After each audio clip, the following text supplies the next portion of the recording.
Hey there guys, what is up? In this video, we are going to show you how to go about changing the language on your Uber app. Now, of course, wherever you are in the world, whether you're in an English speaking country or not, when you download Uber on your phone, it's going to be by default the language of your country or your region. So for us, where I'm at, it's going to be default English. There's no local language for us, sadly.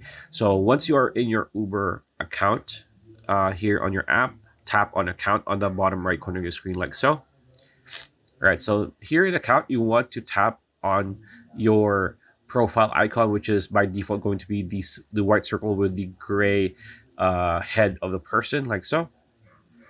All right, once you are in your account profile, you want to tap on personal his info like so. Now that you are in your personal info, at the very bottom of the options, you're going to have language. So update device language. What that means is that you need to update or change the language of your device, meaning your phone, or if you're using a tablet for some reason, your tablet, right? So all you need to do is tap on this.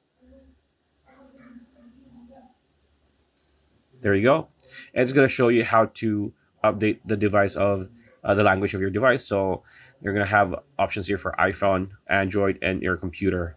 There you go. So you just need to change the language of your own device so that once you do that, for example, if you're using Uber in the US and then you go to, say, another country that's not English by default, it's going to change that language. So pretty much it. That's a video. Hope you liked it. Like, comment, share, subscribe, ring that bell icon. We'll see you on the next video.